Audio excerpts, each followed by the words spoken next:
এখানে যেটা দেখতে পাচ্ছেন সেটা হচ্ছে ডেইলি স্টার পত্রিকার একটি গুরুত্বপূর্ণ একটি হেডলাইন। আমরা আজকে এই হেডলাইনকে বিশ্লেষণ করে সেন্টেন্সের স্ট্রাকচার এবং reduce conjunctions, subordinate clause, noun clause, বিস্তারিত অনেক কিছু ওয়ার্ড ফরমেশন এবং ওয়ার্ড অ্যানালাইসিস অনেক কিছু বিশ্লেষণ করার চেষ্টা করব। এখানে যেটা বলা হচ্ছে, US says it can provide reliable energy supply to Asia Pacific। প্রথম যেটা সেটা হচ্ছে এখানে ইউএস বলল বা তারা যে ইউএস আমেরিকা যুক্তরাষ্ট্র যে বলছে ইট ক্যান প্রোভাইড, তারা সরবরাহ করবে রিলায়েবল, এটা দুইটা অর্থ আছে, একটা বিশ্বাসযোগ্য, নির্ভরযোগ্য এভাবে বলা যেতে পারে। অর্থাৎ এখানে নির্ভরযোগ্য হতে পারে, নির্ভরযোগ্য এনার্জি সাপ্লাই, তারা জ্বালানি সরবরাহ করবে টু এশিয়া প্যাসিফিক অঞ্চলে। আচ্ছা, এখানে হয়তো ট্রান্সলেশনটা বুঝতে পেরেছেন।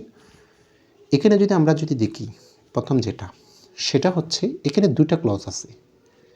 ইউএসএ এটা একটা clause, but it can provide এটা একটা ক্লজ। কীভাবে ক্লজ বুঝেছি? ক্লজ আইডেন্টিফিকেশন করার জন্য আমাদের যেটা সবচেয়ে বেশি গুরুত্বপূর্ণ সেটা হচ্ছে ফাইনাইট ভার্ব এবং সাবজেক্ট।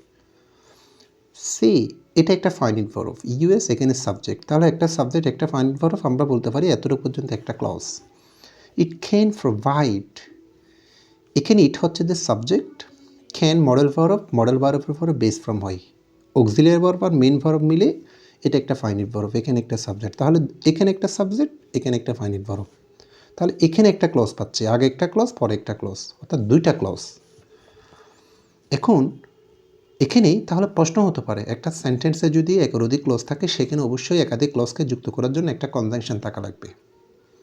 এখন কনজাংশনটা নাই, কনজাংশনটা রিডিউস করা হয়েছে। এখানে কোন সচরাচর কনজাংশন রিডিউস করতে পারে? একমাত্র সাবঅর্ডিনেটিং কনজাংশন, এবং বেশিরভাগ ক্ষেত্রে দ্যাট কনজাংশনটা রিডিউস হয়। বিশেষ করে এই যে এখানে একটা দ্যাট আছে, সেটা কিন্তু উজ্জ্ব আছে, এখানে রিডিউস করা হয়েছে। অর্থাৎ এটা হবে যে দ্যাটটা যদি এখানে দিই, US says that it can provide reliable, এতটুকু সেন্টেন্সটা। এখন প্রশ্ন হতে পারে তাহলে আগে আমরা রিডিউস কেন হয়েছে সেটা আমরা পরে আসতেছি।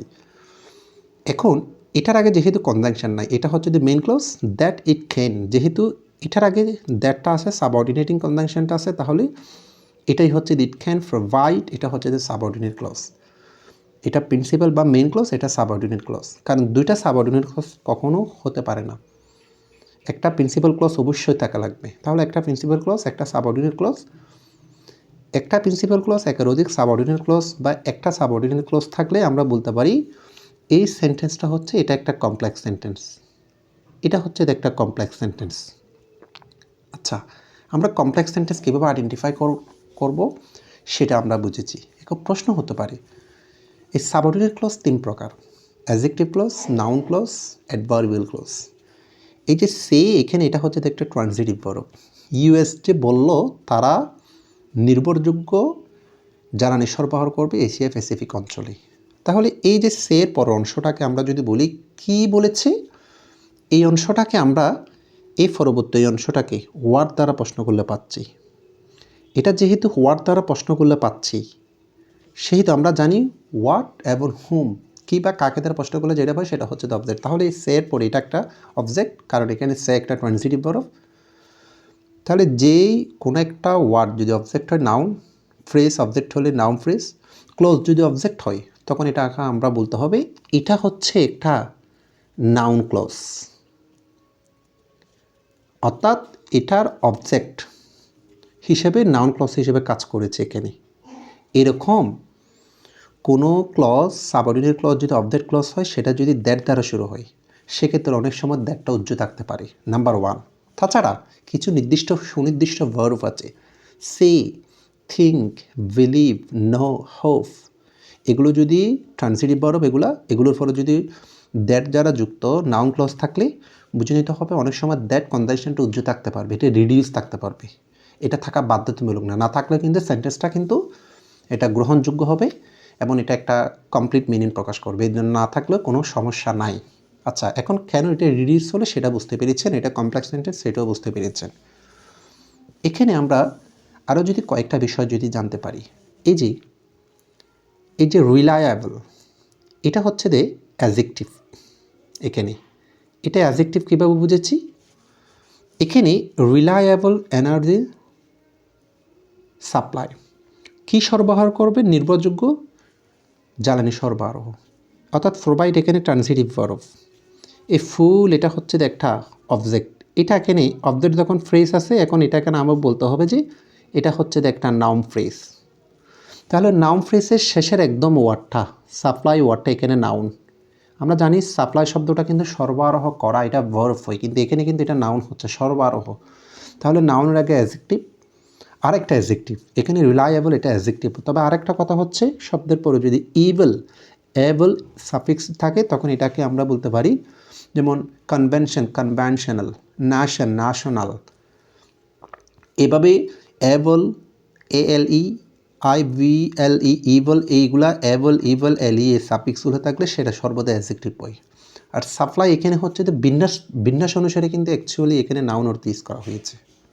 আচ্ছা, আরেকটা বিষয় এখানে টু থেকে শুরু করি এশিয়া প্যাসিফিক পর্যন্ত যদি আমরা বিশ্লেষণ করি কোথায় সরবরাহ করবে, তাহলে এই অংশটা আবার ওয়ার দ্বারা প্রশ্ন করতে হচ্ছে।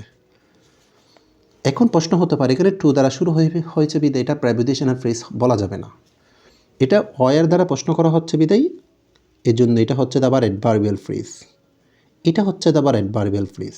দেখেন, ফ্রেজ আইডেন্টিফিকেশন করার অনেকগুলো বিন্যাস আছে। আমি টু এশিয়া প্যাসিফিক ফুলটা কিন্তু অ্যাডভার্বিয়াল ফ্রেজ, যদি টুটা বাদ দিলে, শুধু টুটা বাদ দিলাম, এশিয়া প্যাসিফিক, তখন এটা হচ্ছে যে এশিয়া প্যাসিফিক, এটা একটা নাউন, আবার এটাকে ফ্রেজ বলা যাবে না। যদি এখানে হাইফেনটা না থাকতো তাহলে আমি ফ্রেজ বলতে পারতাম, হাইফেন থাকলে দুটো শব্দের মাঝখানে, তখন এটা ফ্রেজ হয় না, তখন এটা একটা কম্পাউন্ড, প্রেপোজিশনের পরে নাউন হয়, অর্থাৎ এটা একটা কম্পাউন্ড নাউন হতো। আবার টু যুক্ত ফুল অংশটা যদি আমি বিবেচনা করি, তখন আবার এটাকে কোথায় দ্বারা প্রশ্ন করলে পাচ্ছে বিধে এটা হচ্ছে একটা অ্যাডভার্বিয়াল ফ্রেজ। আর এখানে আরেকটা বিষয় মনে রাখতে পারেন, সেটা ক্যান মডেল ভার্বের পরে সর্বদা মেইন ভার্বের বেস ফর্ম হয়। আর এখানে ইউএস পরে ভার্ব যে হয়েছে, সে ভার্বটা এস বাই এস কেন হয়েছে, অর্থাৎ এস কেন হয়েছে, কারণ এটা প্রেজেন্ট ইনডিফিনিট টেন্স অনুসারে third person US, third person singular number বেঁধে ভার্বের শেষে এস বাই এস হয়েছে। যা হোক, এটা একটা কমপ্লেক্স সেন্টেন্স। আশা করি এভাবে যদি সেন্টেন্স অ্যানালাইসিস যদি করতে চান আপনারা, অনেক কিছু যদি এভাবে যদি বিশ্লেষণ করেন অনেক কিছু চলে আসবে। আর এভাবে অ্যানালাইসিস করে যদি একসাথে প্রিলিমিনারি এবং রিটার্ন প্রস্তুতি যদি নিতে চান, দ্রুত মানে আমার কোর্সটা যারা করতে আগ্রহী তারা এনরোল করে ফেলতে পারেন। এভাবে আমি প্রত্যেকটা এই পত্রিকার গুরুত্বপূর্ণ রিপোর্ট, এডিটোরিয়াল কলাম, প্রত্যেকটা সেন্টেন্স ওয়ার্ড বাই ওয়ার্ড আমি অ্যানালাইসিস করি এভাবে, যাতে ফোকাস রাইটিং একসাথে গ্রামেটিক্যাল বিষয় এবং ভোকাবুলারি সব কিছু একসাথে নিয়ে আসার চেষ্টা করবো আমার কোর্সে।